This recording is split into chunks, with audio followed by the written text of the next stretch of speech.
Good afternoon, Yakima Downtown Rotarians. Welcome to another Thursday meeting and lunch and social time. So glad to see you all here. We are going to start off, first of all, by acknowledging our greeters today.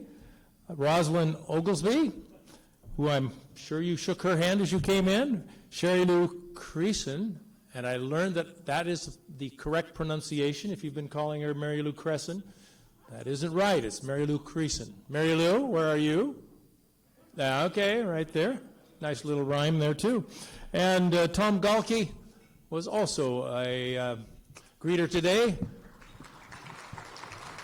He was desperate to greet today so he could finally convert that red badge to a blue badge, which is coming up soon. So we have our music today brought to us by David Rogers. He's been a member since 2015. He's with the Yakima Symphony Orchestra and responsible for great music coming to Yakima.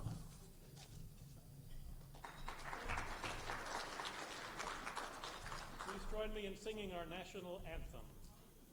La la la la la, and yes.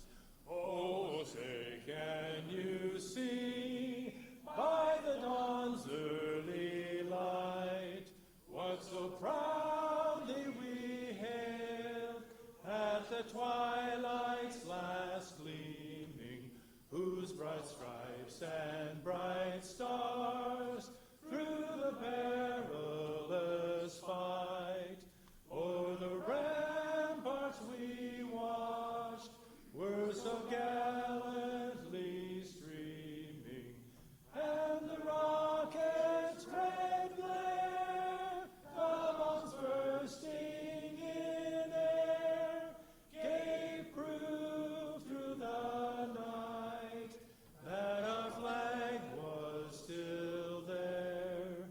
Oh, say does that star-spangled banner yet wave o'er the land of the free and the home of the brave? Yeah, you can play. You can applause. Actually, you sounded pretty good. I did notice most of the men were down a little low, and the women were on the high end. But overall, it sounded great. Thank you. On a somber note, the Rotary office was notified this morning that Margaret Filkins' husband, Scott Filkins, who was a Rotarian at one time, passed away suddenly. Yes, quite suddenly. And right now, what I know is that there will be an open house on March 25th from 1 to 4 at the new Wellness House location at 6006 Summit View Avenue, if you would like to express your condolences to Margaret at that time. She would certainly appreciate your presence there. Now, our invocation, Mike Johnson. Been a member since 2018, Rescue Mission.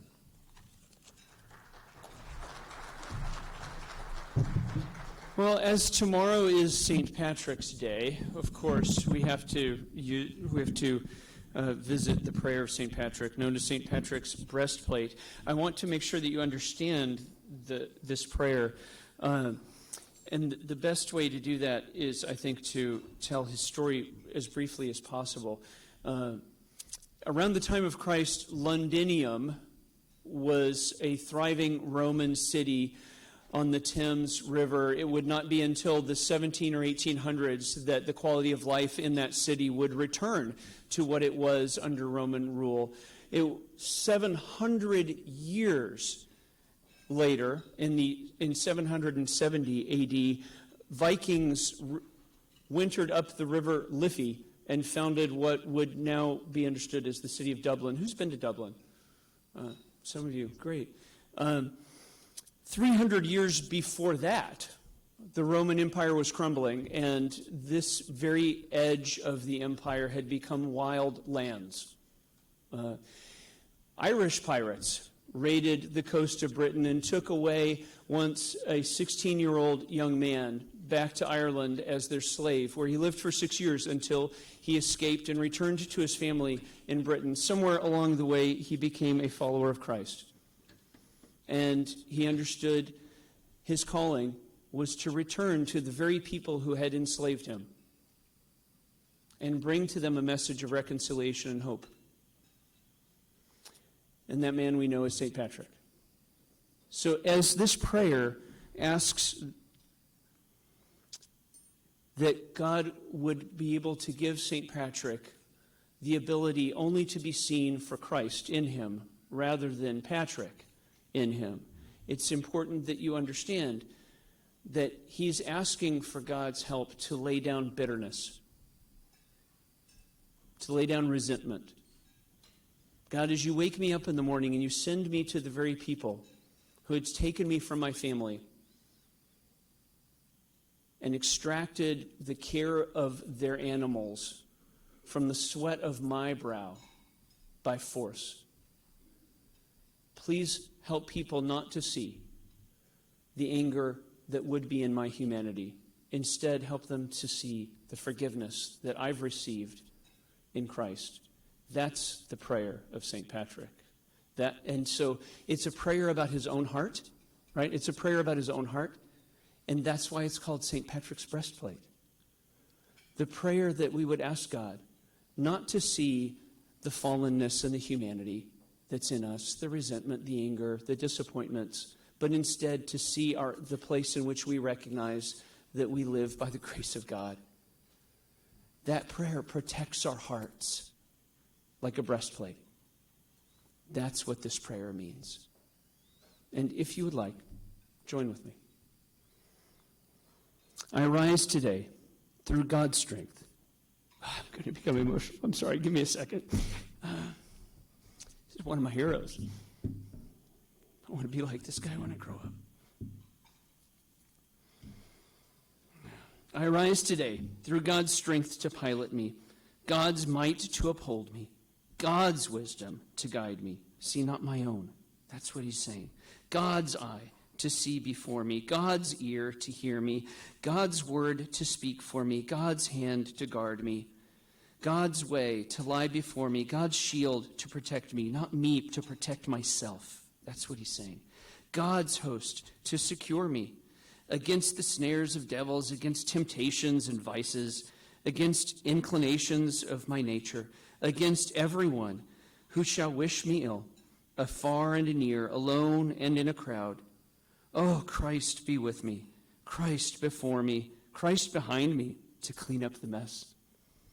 Christ in me, Christ beneath me, Christ above me, Christ on my right, Christ on my left, Christ where I lie down, and Christ where I sit, Christ where I arise, Christ in the heart of every man who thinks of me, Christ in the mouth of every man who speaks of me, Christ in every eye that sees me, Christ in every ear that hears me. For salvation is of the Lord. Salvation is of the Lord. Salvation is of the Christ.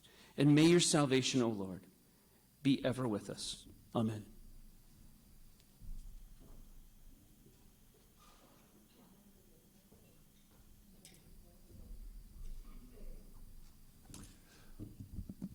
At this time, I'd like to invite our guests here today, if you would mind standing so we could acknowledge your presence, and thank you for being here and invite you back.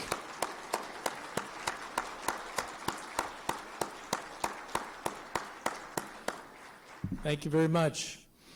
A couple of community announcements here.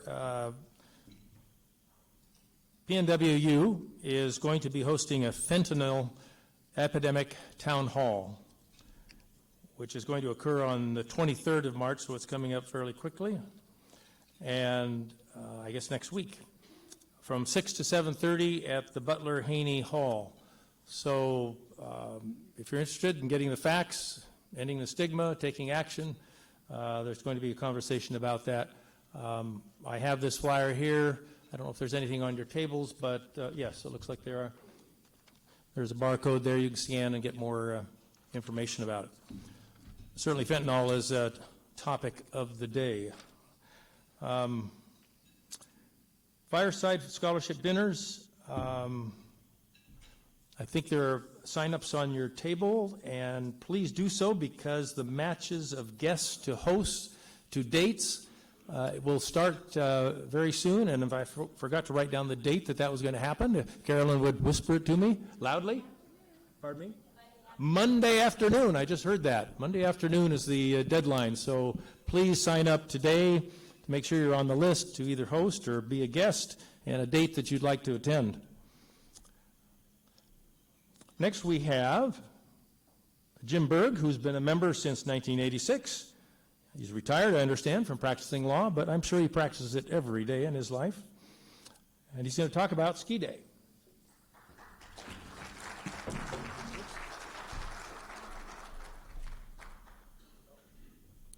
Thank you, President Rick.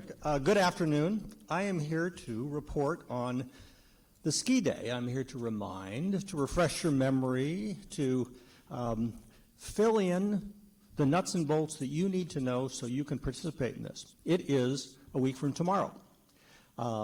It involves going up to White Pass. It opens at 8:45. You can ski there. We'll ski all day. Sig from Sport House will have a truckload of his best demo skis that you can try out all day at no cost. It really is a terrific opportunity. I will tell you, White Pass is a real gem of a place. We're very lucky here in Yakima to be in such close proximity to it. It's locally owned, and it's a terrific event, or a venue. And then we're coming back to Bronyar at 4 o'clock for dinner. You don't have to pay anything, and it'll be a very fun time. Now, my responsibility here is not just to give you the nuts and bolts, though. I'm going to try to do what I can to encourage you to attend. And I'm going to do that by providing for you some historical perspective, some personal historical perspective about the Rotary Ski Day. As President Rick advised, I've been a member of this club since 1986. For those poli-sci majors in the room, of which I am one, that's 37 years. In that period of time, I thought about also mentioning for the Cougars, but I decided not to. But that means that in those 37 years, I've done an awful lot of stuff with this club. I figured it had to be well north of 1,000 meetings. I've been on countless committees. I've been on the board. I had the opportunity to be your president a number of years ago. And the point of all of that is I think I have some credibility to speak about the Rotary Ski Day. Of all of the things that I can remember being involved, and of course Rotary asks that we give time, talent, treasure to the benefit of others. But this is the one event where you don't have to pay anything. You don't have to spend any time doing something for someone else. And you don't have to provide any talent to go. You just need to go and be with Rotarians, which has been one of the true joys of my experience in this club. You know, I think many of us, and certainly the older ones, have over the course of their lifetime done things with a group of people, whether it's go on ski trips or go wine tasting or go to the ocean or play golf with the same group. And before you know it, 5 years goes down, you've done it every year. 10 years goes down, you've done it every year, and it becomes part of your life. You wouldn't think not doing it. That is what Rotary Ski Day has become for me. I went the first time, I went the second time, I went the third time, and I was hooked. And I was hooked because Rotarians are great. And it's a lot of fun to be with Rotarians in that environment. And so I would encourage all of you to go. Many of you have not. Many of you would think, okay, I don't ski, I don't think I should go. Go to the dinner. Bronyar is just 2 or 3 miles west of Natchez on Highway 12. It's very easy to get to. Historically, we've always gone to the Schultz cabin, but they took some body blows over the winter, or the cabin did, and they're not going to be fixed in time. So we're going to go to Bronyar. But this is really a great event, and you owe it to yourself to go the first time, because if you do, you'll want to keep going. There are sign-up sheets. Again, it is a week from tomorrow. You can bring your spouse, you can bring your significant other, you can bring your, adult kids or whatever the case may be. But it's a great, great time, and I would encourage all of you to go. Thank you.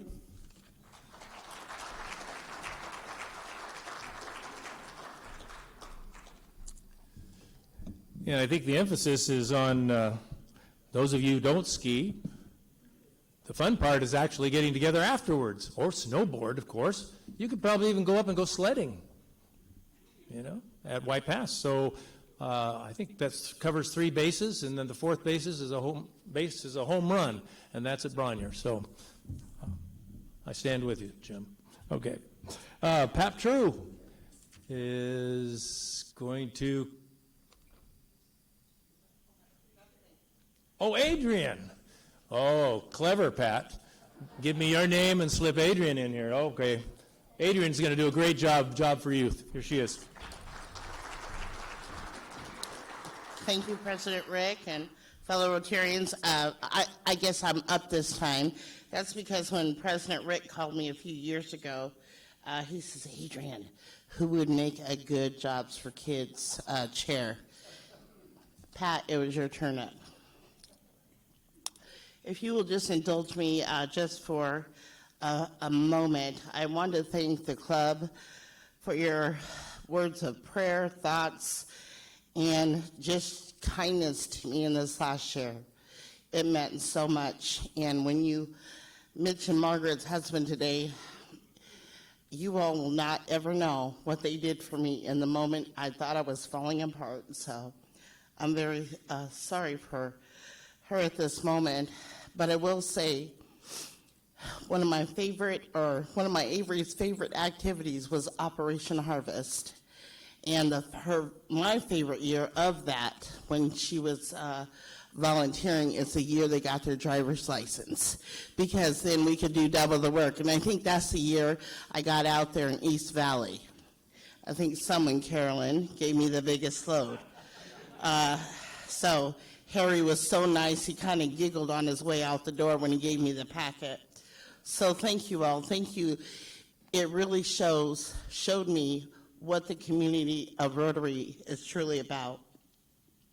So I'm going to talk about 100 Jobs, 100 Kids. The papers are on your table. Many of you have either hosted a job, provided resources for a job, or volunteered at the job fair in lots of ways. Now, you're thinking, I may not have time to interview or do all these other things. You can do it at any stage that you want. If you have an hour, great. If you have 2 hours, great. Or be like Sheriff Bob and say, oh, Adrian, I'm only going to stay a couple hours, and then stay the whole day. But then he has to get up and break because that gun is right there. So the job fair is on March 27th from 12 to 5 at the Henry Beauchamp Community Center. And for those of you who are new to the 100 Jobs program, it started 18 years ago with our friends, Bill Dolson, and Pat Carey. Then they drug our other friend, Miss Esther, along with them, and Ken Marble. Then many of you joined in and said, hey, we'll help. And there you have Safe Yakima Communities. I wanted to say, again, many of you have stood to their call. We have so many children that have benefited in the areas of medicine like Rick, attorneys like Pat, Jim, and Carter, honorable judges like Sonia and Elizabeth, realtors like Eric and Drew, education such as Trevor and Mamie, and public service like Sheriff Bob and Chief Murphy. We couldn't have done it without you. 18 years that our kids have been going forth and being good products of this community. We have one who graduated from the UW. I know Cougars, I'm a Coug too. But guess what? Who was her mentor? Our Miss Sonia was her mentor. And Sonia continues to mentor her, and she is going to be an awesome attorney one day. We also have a young person who was in foster care, raised up in this community. She went to school at Florida A&E. She received her pharmaceutical degree, and now is a captain in the United States military. I leave you with these final words. A community is like a ship. Everyone is to always be prepared to take the helm. When Rotary calls, just say yes. Do we know who said that? When Rotary calls, just say yes? Some of you have been here a long time, so you've heard that. But thank you, Mr. Harry, for always reminding us that when Rotary calls, we just need to say yes.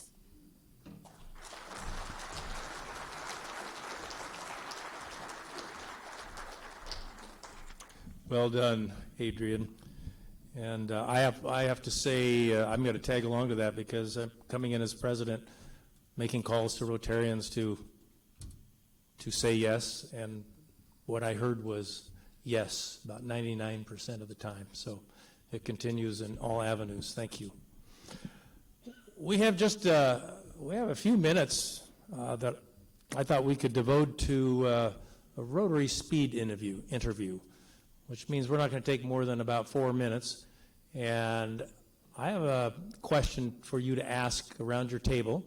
Find out who the person, the farthest point away from Yakima, where the person at your table was born, and how that person arrived in Yakima. So pick out one person in your table to be kind of the leader of that conversation, and then we'll ask who has come the farthest to Yakima from birth. On your mark, get set, go.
All right, time is up. I hope you have determined who the person who has come the farthest, distance-wise anyway. I was sitting with Mike Hummel at my table, and I said, Mike, where were you born? He was Spokane. I said, well, I was born in Yakima. We didn't have much to talk about. So how'd you get here? Well, my dad was a principal, and he took a job when Mike was in second grade at out in the Highland School District, Cowiche. And so that was our conversation. Ended up pretty quickly. So anybody else have something more interesting that they'd like to share? Oh, Mike Maple, Steve, we got a microphone for you. Coming. Who's going to do it? Whoop. We'll go first. I'm sorry. Oh, we got All right. Jane. Yeah, Jane the gets farthest. Mike. Oskaloosa, Iowa. Oskaloosa, Oskaloosa, Iowa. Iowa. And that is the farthest point from Yakima at your table. Yes. And how did that person get here? And who is that person? That's me. Oh. You control the mic and the table. Okay.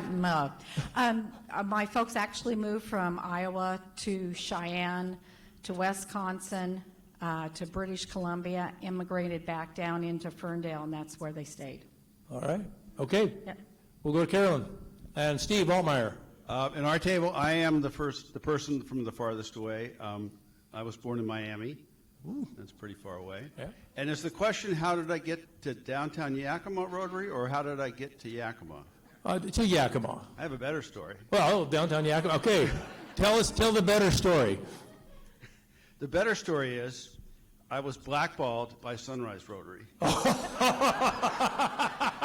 I failed the background check. So. You mean the fact that you came from Miami? Is that it? No. Okay, we won't go any further in that one. Oh, and then Jack brought me in. Jack Box. Jack Bloxham. All right. Thank you. We got Russ Mazzola. So I think we can beat the distance of anybody so far. Skip Riel came from. Pardon? Oh. Can you hear me? Oh, go ahead. You can't talk over me, really. So we have Carter Field from Vermont. So 2,900 miles. We checked on the computer. Oh. And what brought him to Yakima was a job, but what brought him to Rotary was his grandfather was Rotarian. All right. Fantastic. That's all the time we have. I wish I could hear more stories, unfortunately. But we have Sergeant of Arms, I believe, Mike Hummel from Spokane, now in Yakima.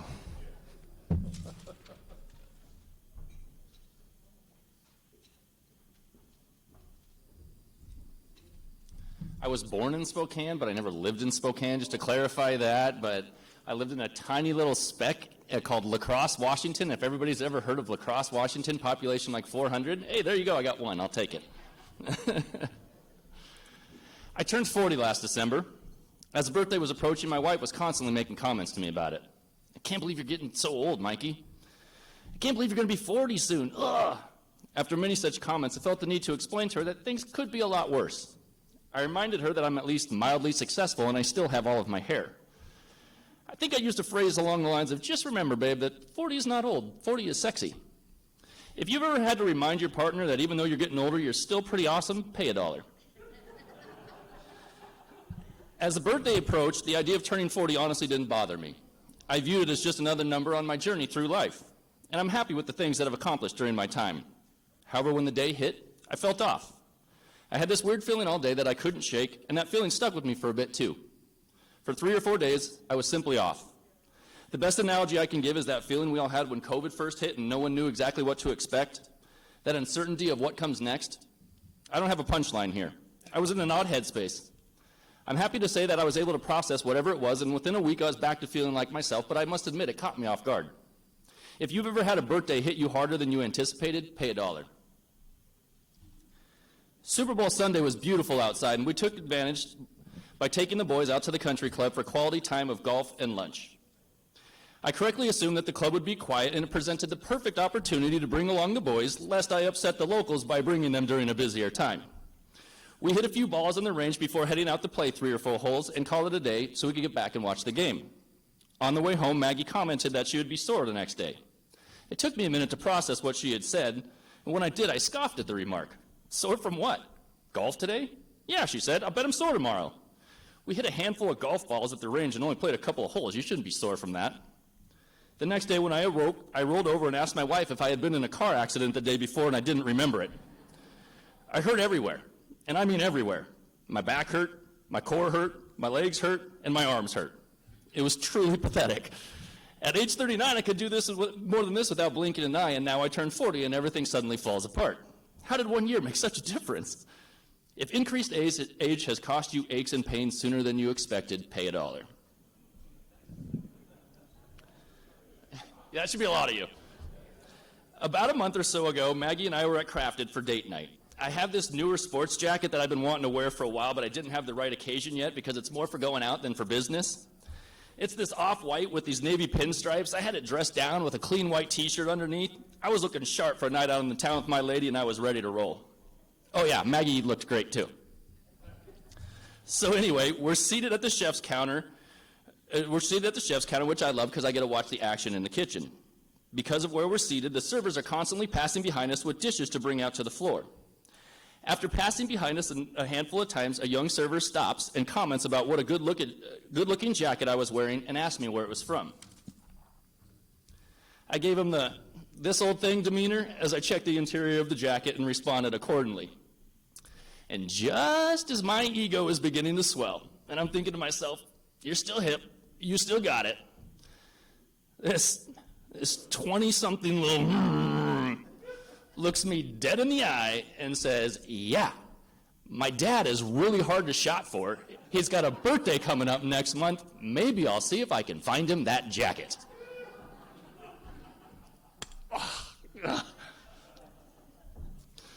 The look of just overwhelming joy on my wife's face as this was said to me,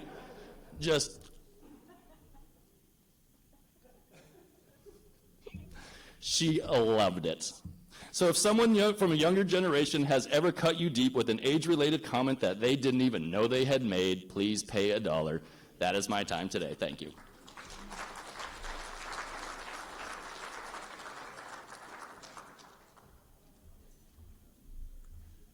Just a quick question, Mike. Do you have a son named Jack?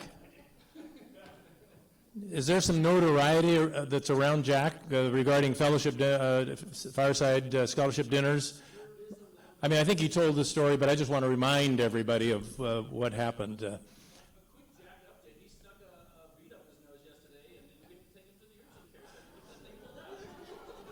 We call him Active Jack. He is on the move. Okay, thanks, Mike. We have next our speaker introduction by Sonia Rodriguez-True, and she has been a member since 2009, and she is a Superior Court judge right here in Yakima.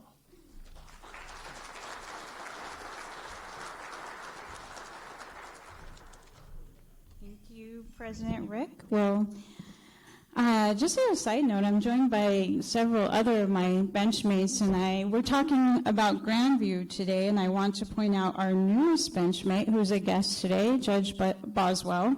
And so if you haven't had a chance to say hi to Judge Boswell, he's sitting next to Judge Swan, please make sure you introduce yourself.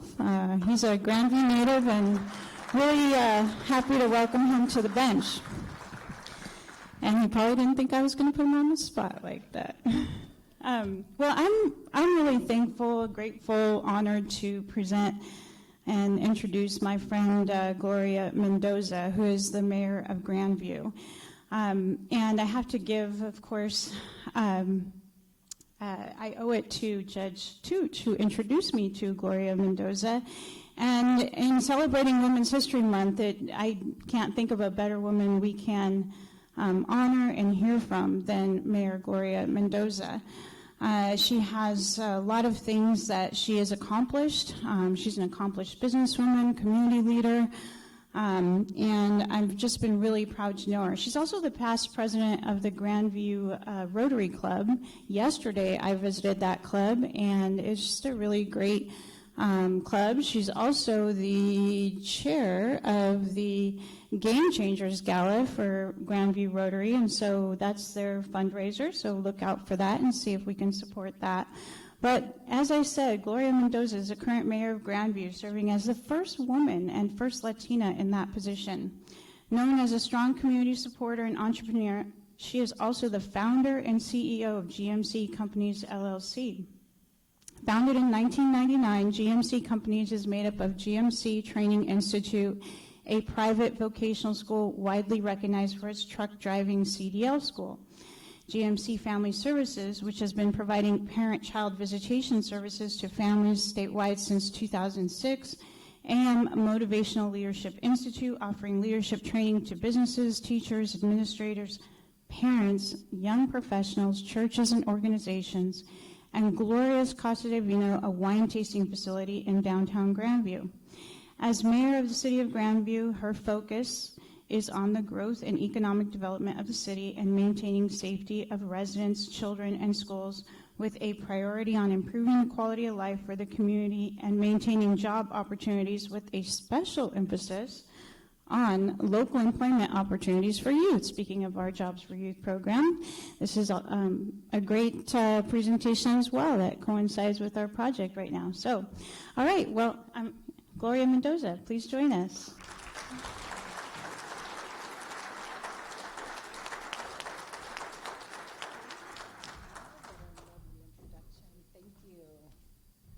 Wow, now I feel like I have to say something really important with that introduction, so I'm really excited. No, before I get started, I want to recognize some Grandview people that are in the house, because it's always nice to have, Grandview. I'm going to start, of course, with our city administrator, Cus Arteaga, if you could stand up. And then we have Humberto Rodriguez with United Family Center. I didn't think he was going to be here today. And I'm not sure if there's any other Grandview people here, but we're just, pleased to be here. So today it's not about me, it's about the city of Grandview. But of course, let me just start by saying that I'm really excited to be here.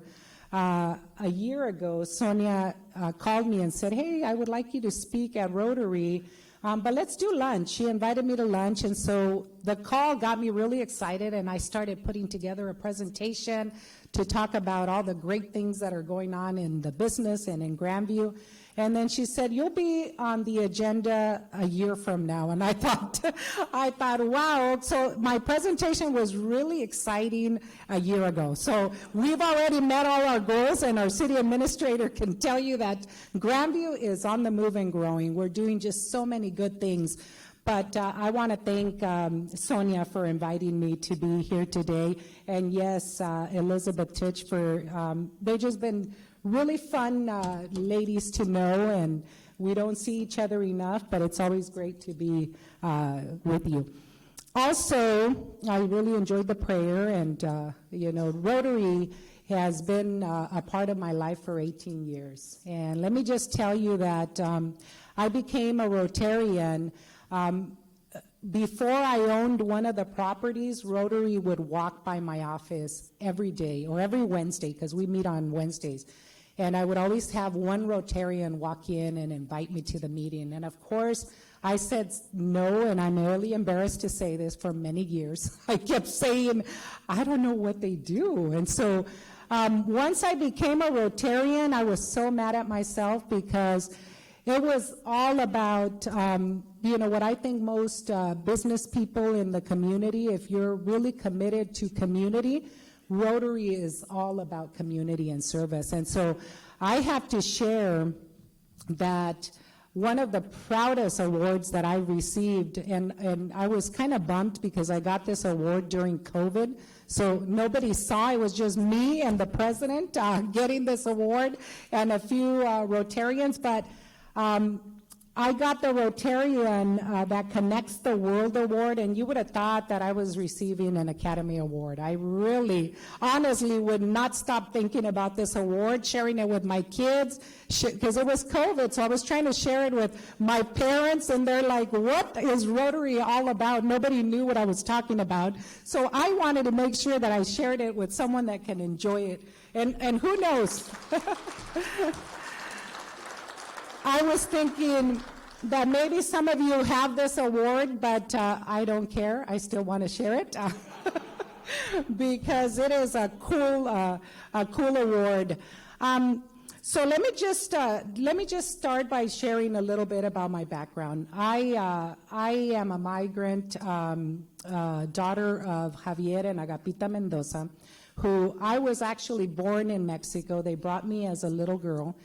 And I was born in a little village called El Colomo, Michoacan. I always mention it because I think that it's important for us to remember where we come from.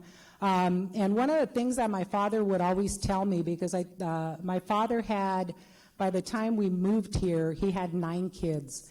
And so we were devastated. We were tired, we were sad that we were leaving. So you can imagine my father packing 9 kids up, and we were neighbors with my grandparents. So the first thing I would do every morning is I would walk over to my grandparents' house.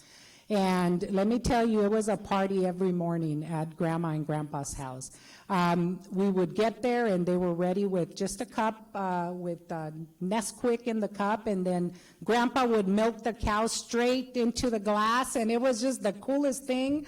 We were, I now say that he invented the first mocha, because that is a mocha. He would just, and it was fluffy and lovely, and so we would do that in the morning, and got to hang out with Grandma and Grandpa every day. Well, the day we got the news that we were leaving, there was not a dry eye in the car. It was a sad day, and I share that because that memory has really encouraged me to do what I do today. And my father, I think just to try to to encourage us to just enjoy where we were at now, he would always say, home is where you live. So that stuck with me, and we moved to Grandview. And so I just really wanted to just, be a part of the community. So, of course, when we moved here, former farm workers, everything that you cut, pick, twined, I did it. By the age of 13, I was a full-time farm worker, dropped out of school to help my parents work, went back to school when I was 20 years old, and I'm going to share because I'm a product of everything that works in the community. I went to Yakima Valley OIC, got my GED, and I shared this in one, yes. Yes, they had a program for former farm workers to get their GED. And so after that, I can tell you that I had some good people. Amelia Garza, who worked, was the one that was running that office. After that, she just took over. She said, you're going to get your GED, I'm going to put you on a job, and so on. So I just pretty much did what they told me, and the rest was history. I began a job with the company that I worked for 8 years before I started my own business. But I share Amelia Garza's, name because I did not know that Amelia Garza was going to be connected to me years later. She worked in the office, but Amelia Garza was the first Latina woman that was on the Grandview City Council. And so when I started the business in 1999, she said she had became really ill, and she said, I want you to take my seat. And I was like, just say yes. I said, just because Amelia was asking me to do it, I was not ready. And I'm so glad I was not able to run because I had moved to Sunnyside. And so I said, sure, Amelia, just tell me what I need to do. I knew nothing about city council. And then I find out that I, had to have a 2-year residency, and I thought, oh, thank God. Jesus, you are looking out for me, because I was not ready to be on Grandview City Council. And so a few years ago, I had a second woman come and say, which was Pam Horner, said, you need to be on Grandview City Council.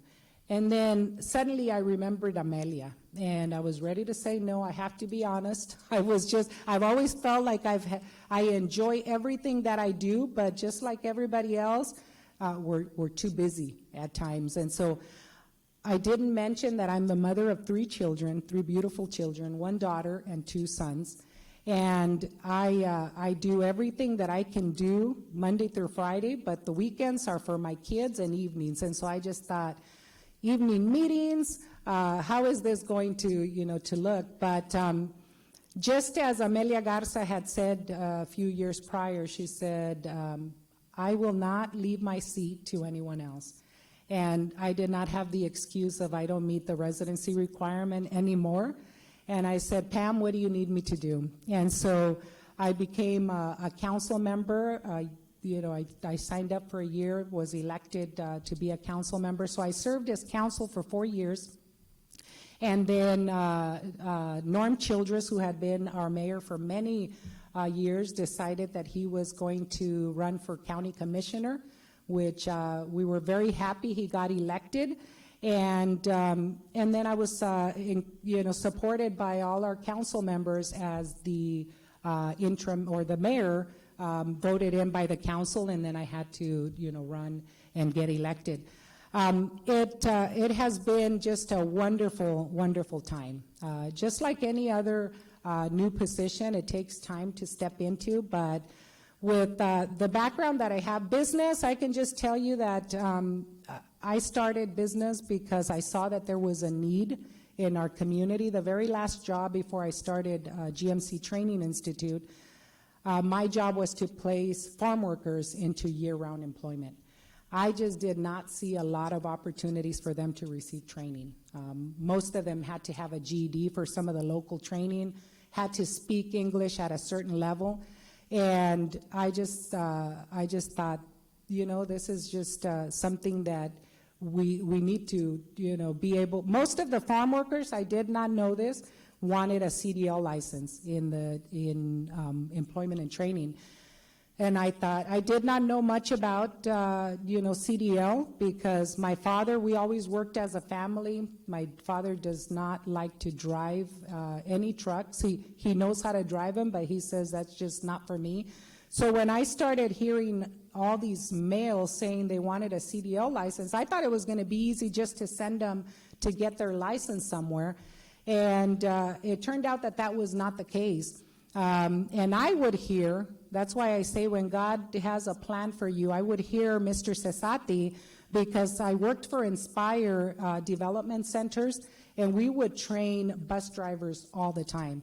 And so my office was here, the classroom where they were training CDL drivers was right next to me. So I would always hear Mr. Cesati just teaching CDL. So I started learning about the industry, and when I found out that there were no local schools for the Class A, which is the semi, I went and I asked Mr. Cesati, why do I hear you teaching CDL for bus drivers and, people go get their license? Why are you not doing, Class A? He said, if you can get me a semi and you can convince your boss, then I'll do Class A. He said, it's the same classroom. You just need to find someone to train behind the wheel. So I went to my boss, convinced him to start the CDL program at Inspire at the time. We started with Yakima and Sunnyside, which were the offices that I would supervise, and then we went statewide. And so with that, we could only, of course, serve our clients. And we found another issue. People are still needing a CDL out in the community. So I decided to start GMC Training Institute in 1999. And so with that, that's been in my involvement with the community. I started Rotary and just Chamber. I was just involved in anything that allowed me to promote the business. But through that experience, I began to also learn about just the needs of our community. And let me just say that I'm so just pleased with all of the work that the city of Grandview had done, prior to me getting there. One of the things that I learned, I immediately went out and talked to the community. Are you happy with the city? And we just have one of the most experienced, staff. And I'm proud to say, that our city administrator is going to have 50 years as, working in the city of Grandview. And that's, most of our employees there are 35, 40 years, city administrator 50 years. So I step into an experienced team. So I did not have to worry about people not knowing what they were doing. I had to catch up. And so I wanted to, make sure that we started, hearing what the community wanted to see. So we started with just going out into the community. They wanted to see Grandview on the map. They wanted to see more business. We love our schools. In Grandview, anyone you talk to, we are so supportive of our schools, of our children, of our youth. but we just did not know how do we, bring in new business. And we started going to work. We began just to put together a plan, conducted surveys in the community, which we're very pleased that that survey has been so useful. When COVID hit, where other cities were struggling, our staff just got to work, and we were able to stay open. We came up with drive-throughs where people can, not even have to go in, but business can continue.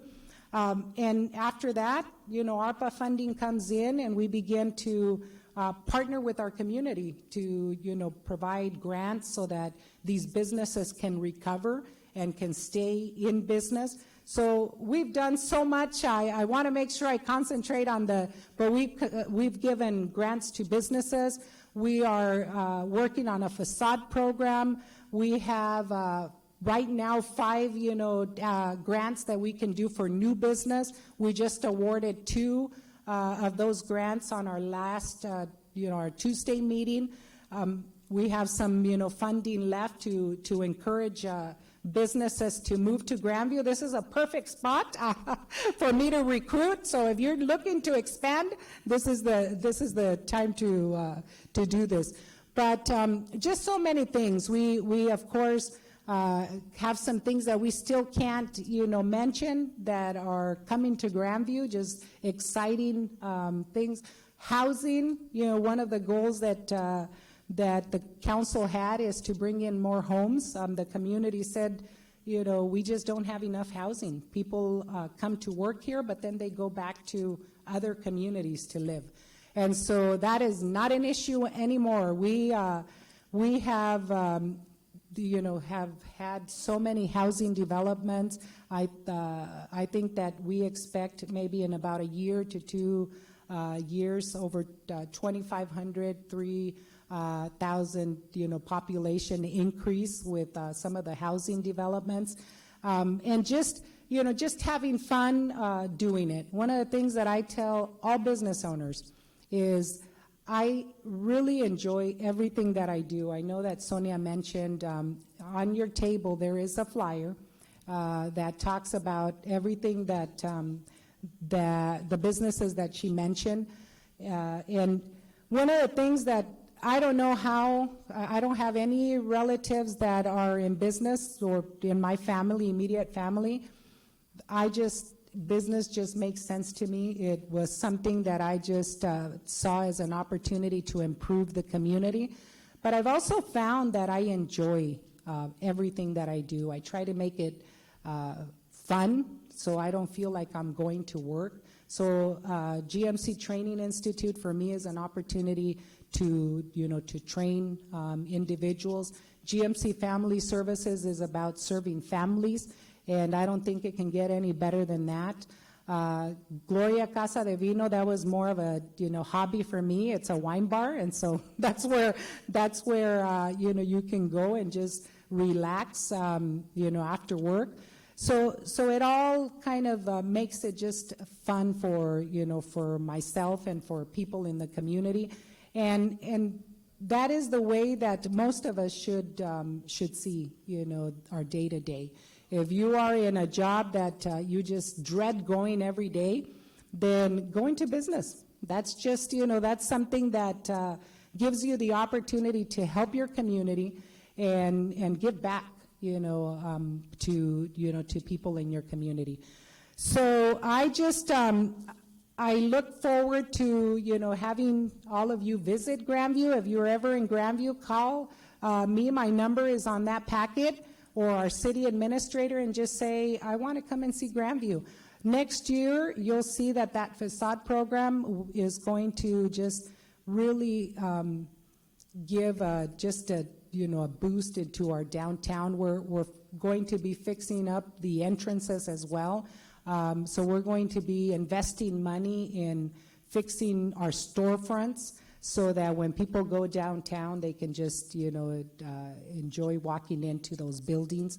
And we just got some exciting projects that are coming, and we hope, to be able to come back and share that. But I see a lot of familiar faces of people that come to Grandview all the time, And we hope that every time you come, you see something new, something exciting, and that you're able to enjoy the growth, with us. So I'm going to stop talking because you do have this packet. You also have a brochure that talks about, it's a business guide to Grandview. So one of the things that I hear all the time is that Grandview makes it easy to go into business. You contact, sometimes some of the developers say, I can just call Cuss and he answers. And I thought, is that unusual? I did not know that was unusual. But Cuss is always, willing to just pick up that phone. He's the one that's going to guide you through all of the permit process. We have an excellent team of experienced individuals that we don't like to make it hard. One of the things that I just got off the phone with a council member on my way up here, and one of the things we want to make sure we do in Grandview, whether you're a developer, a business, or someone, just like we have a lot of people applying for some of those ARPA grants right now, is we want it to be a good experience. We want to make sure that by the time that you, finish working with us, you can say, I want to do that again. I don't feel like, they put all these obstacles and red tape that I just, got frustrated, going through. We want it to be, a good experience so that you can share that with others and come back or want to continue to work with the city. So please take a brochure and give us a call. We would love to host you in the city of Grandview. I'm going to open it up for questions, or if there's anything that I left out, our city administrator can just step in here. I'm not sure what our time, I didn't ask anyone to keep time for me, but I know I had 20 minutes, 25 minutes. So any questions? Okay. What is one thing about your role as mayor that you enjoy the most? One of the things that I enjoy the most is going out into the community. I make it a point to go and ask our schools, our businesses, how they feel about anything that's going on in the city. Anytime I'm going to start any project, I go out and I sit down with business owners.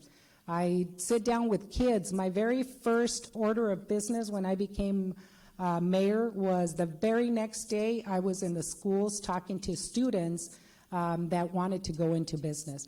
And it was just such a joy for me to go in as mayor and be able to share that we now have a female mayor, because it had been a long time coming.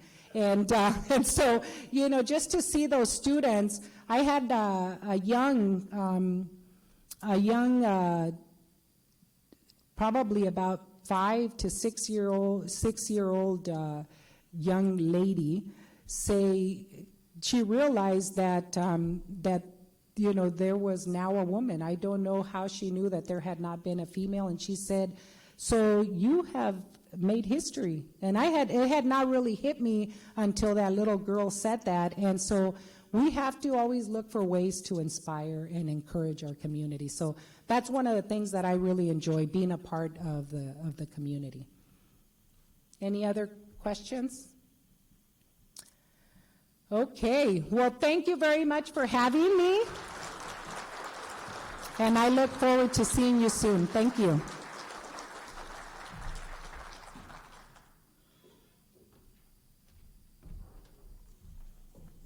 I didn't ask this question, Gloria, because maybe it would take a long time to answer, but people might have questions about your port district, and if anyone is interested in pursuing a conversation with you about that, you'd be happy to do that. Thank you very much, Gloria, and congratulations on what you've achieved and being recognized as the first female mayor of the city of Grandview, and it sounds like great things are happening. Thank you for coming. So also, I want you to know that because you are the speaker today, we make a donation to the Rotary International Polio Plus Foundation to eradicate, hopefully, polio worldwide. So thank you. Next week program, Craig and Jake Cup, faith, family, and what's the third one? Football. That's right. Okay. That's at the Convention Center. James Donaldson follows. Understanding, in fact, James Donaldson, I believe, was a former Sonic. Am I correct? Familiar with that name? Yes. And he's going to be speaking on understanding mental health awareness and suicide prevention, also here at the Convention Center. And then after that, Katie Greenberg. Is Katie Greenberg from a local family here? Ah, okay, all right. So a local product, returning to Yakima to talk about architecture, unless she's already here. I don't know where she is, but she's coming to talk to us about architecture here at the Convention Center. If you haven't signed up for the dinners, please do. Last chance to do that. Anything else I've forgotten? Oh, how could I forget Ski Day? Ski Day is coming up, the 24th, right? It's a Friday. And Jim told you all about it. He's going to be there, I know. And I will be, and pizza at Bronyer if you don't ski, if you don't snowboard, and if you don't sled, you can show up to have pizza and a beverage with the rest of us. All right. If I had a bell, I would ring it. So just pretend you heard it. We're adjourned.